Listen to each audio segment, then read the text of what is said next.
Just it evolved. There was no plan. It was bare dirt with a bunch of boulders piled up down there. Almost 1-to-1 slope in some parts. So it's a foot of height and a foot of level, if it was a staircase. I'm Debra Lee Baldwin, author of 3 books about designing with succulents in gardens, landscapes, and containers. In the garden of Donna and Paul Carlomagno. Steve's here with us today. He's going to show us around. He's going to be talking about the challenges of a steep slope, and we'll see some of your very cool plants. Yes. She wanted it to be very exotic. That was the original goal, and that was the word, exotic. With some drought tolerance. Totally with drought tolerance. It is one long, steep slope. As designer Steve McDearmon says, it just keeps going and going and going. So we're looking at a garden that they started with Steve about 5 to 7 years ago, right, and then would maybe have a hiatus and then bring him back in. Off you go again. Yes, and it just looks like he just did it all at one time. But my love of this amazing design that Steve has created for us is the colors and the uniqueness. When I walk down here, I go, I can't believe that I actually live here. My heart is just so happy. She has a husband who buys her plants. He bought me this dichotoma up here for my birthday. You know, one day we'd be working, the next day it would rain, but we would see how the ground eroded, use that to our advantage, and we had to just work with nature. You guys had 7 inches of rain that one day, and we saw what happened with the stream bed, but we learned a lot from it, and everything was kind of eroding through here. And there's a series of drains in this stream bed. It was kind of, you know, take an area, and that area is a microclimate, and what are we going to do with it? This area here with all the cacti and these agaves, you know, this gets blasted by the sun in the summertime. This gets no water. We didn't want to run the water because of the deck, because of the post. We want to keep things dry. And then we went back and forth on this pathway. Gravel, decomposed granite, what's the right material? I'm glad we went to DG. We would run out of money and would say, Steve, do you mind going away and we'll call you back?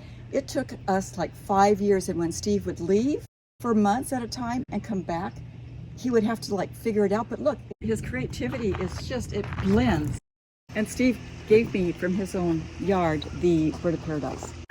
The leafless birds? You know, that's a big deal. Very expensive and very hard to find. Yeah. There's some pretty interesting cycads in this yard too. She had plants up here, and we got in, we started working with them, but then we realized we needed more things, and we bought more, and we brought in more. We didn't know what to do in there, and it was steeply sloped.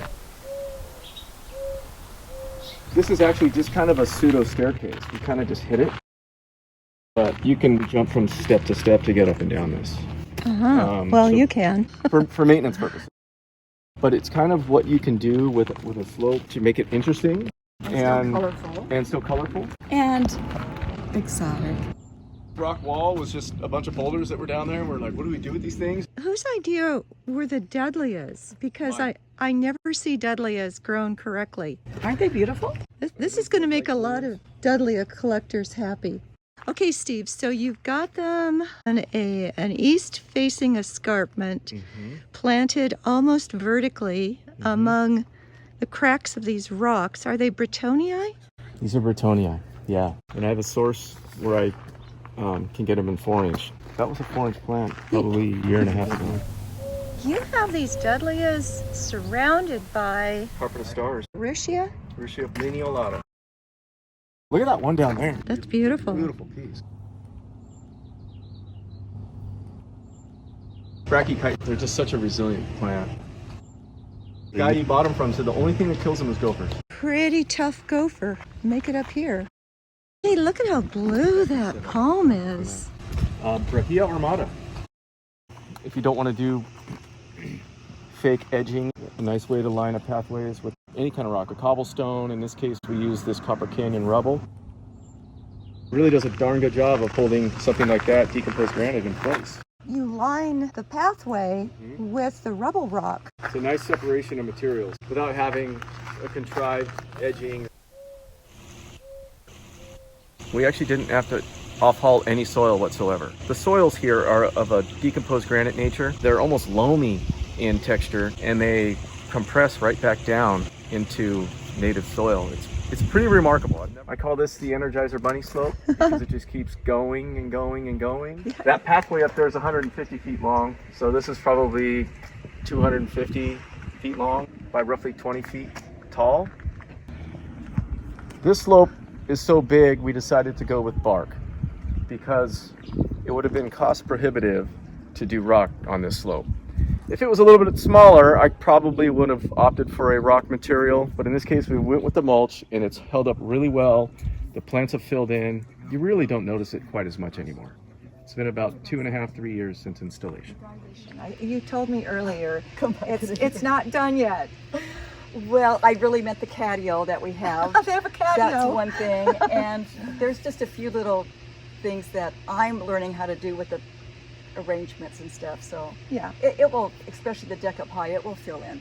Yeah. So Well, you have a lovely garden. Thank you for sharing it. thank you so much. Thank you so much for coming. And thank you, Steve. Yeah.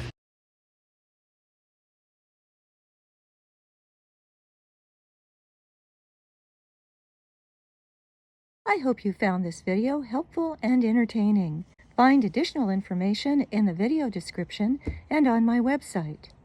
My goal is to inspire you to enjoy using succulents in fun and creative ways in your own garden and outdoor living spaces. Please know I appreciate your comments, and do subscribe and hit the like button. I'm Debra Lee Baldwin. Thank you for joining me.